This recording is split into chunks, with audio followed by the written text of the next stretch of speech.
de débroussailler l'espace en contrebas de la mort, c'est fait. De désengager le magasin central, c'est fait.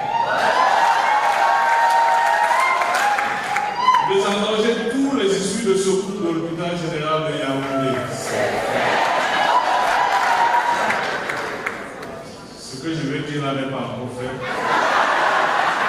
Le 13 février 2025 est entré à jamais dans les annales de l'histoire de l'hôpital général du Yaoundé. Et pour cause, cette formation sanitaire de première catégorie a tenu sa toute première assemblée générale à la salle des conférences de la Croix-Rouge camerounaise à Yaoundé. Il est difficile pour un manager, quelle que soit sa classe, de pouvoir mener avec brio et de pouvoir atteindre ses objectifs s'il n'a pas l'adhésion de l'ensemble du personnel. C'est une erreur. Au cœur des travaux, l'amélioration de la prise en charge et la qualité des soins des patients. Est-elle un chirurgien dans son bloc opératoire? Le professeur Noël Emmanuel Essomba, directeur général de l'hôpital général de Yaoundé, présente sa vision et fixe le cap. Ce qu'on attend de nous, c'est que nous offrons des soins de qualité. Que l'hôpital général de Yaoundé ressemble à ce que les gens vont chercher quand ils sortent du pays. On peut le faire ici. Nous avons les ressources et nous avons le hockey de la géothérapie. Pas de fausse note pour le malade. Hôpital général de Yaoundé sur la table d'opération, raison pour laquelle le personnel interpellé s'engage à suivre la nouvelle donne afin que la convalescence soit bonne et rapide. Les délais de traitement d'un dossier ne sauraient excéder 48 heures par poste de traitement.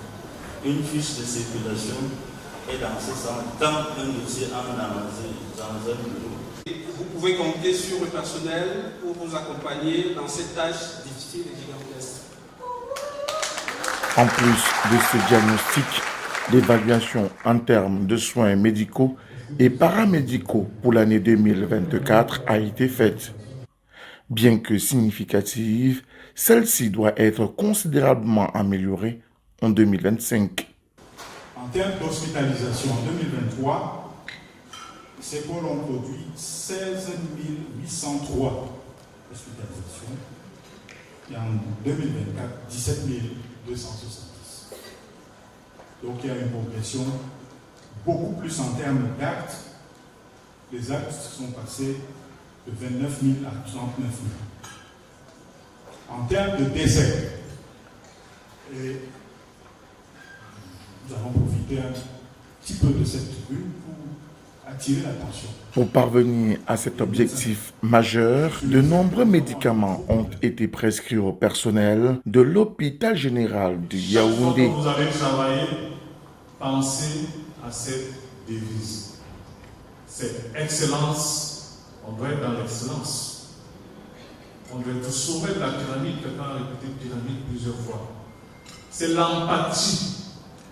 Nous devons travailler avec empathie. Avoir le malade au cœur de nos actions. Et c'est modernisme. Nous devons être à la une de la modernisation.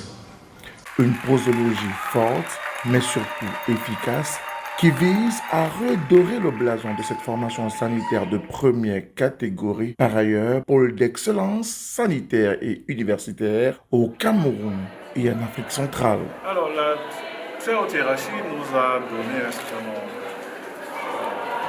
d'objectifs à atteindre pour l'amélioration de la prise en charge des Camerounais. D'ailleurs, pas que les Camerounais, de tous ceux qui viendront se faire soigner dans la formation sanitaire. Et pour que ces objectifs soient atteints, il va falloir que, sur le plan des ressources humaines, que nous vivions un changement de comportement de ce personnel-là, de ceux qui offrent les soins.